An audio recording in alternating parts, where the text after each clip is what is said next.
The Doctrine of Discovery.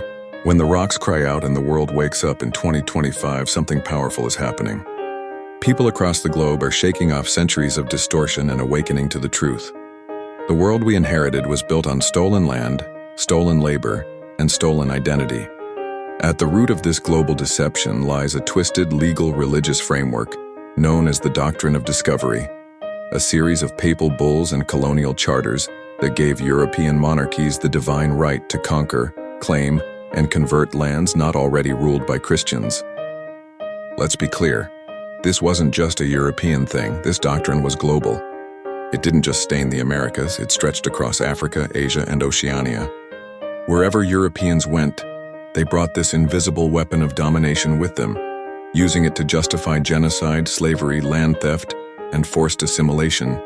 And the impacts still echo today. But now, as 2025 unfolds, people are beginning to question everything. We're remembering who we are. We're reclaiming our stolen legacy. We're listening to the rocks because, as the book When Rocks Cry reminds us, the earth never forgot what happened. The land holds memory. And now those memories are rising to the surface. What is the Doctrine of Discovery?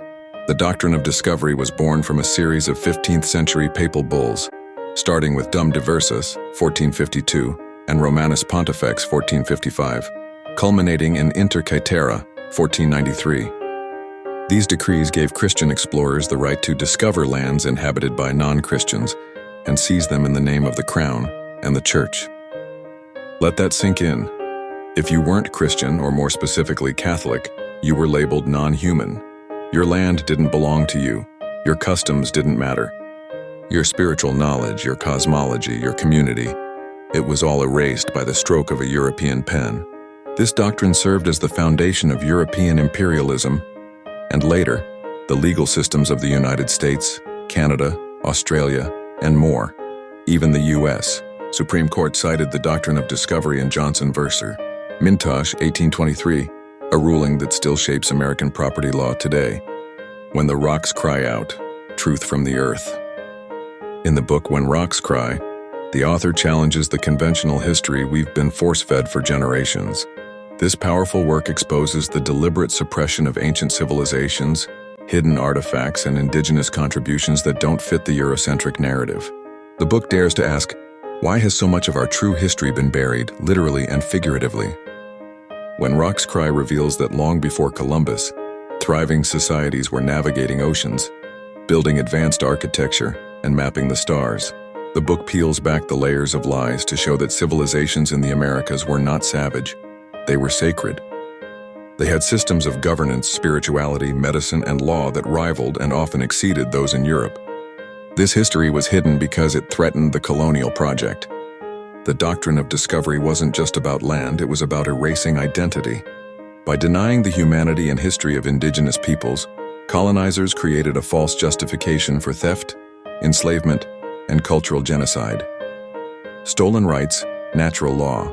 One of the most insidious effects of the Doctrine of Discovery is the theft of natural rights, those inherent to all beings by virtue of birth. These include the right to land, the right to self-determination, the right to worship freely, and the right to pass on culture and language. These rights were replaced with civil rights granted by colonial governments, conditional, limited, and revocable. The original people of the land went from being sovereign caretakers to being subjects, captives, and wards of the state. Their sacred connection to the earth was severed, their knowledge suppressed, and their descendants left fighting for crumbs in a system designed to keep them out. But nature doesn't forget.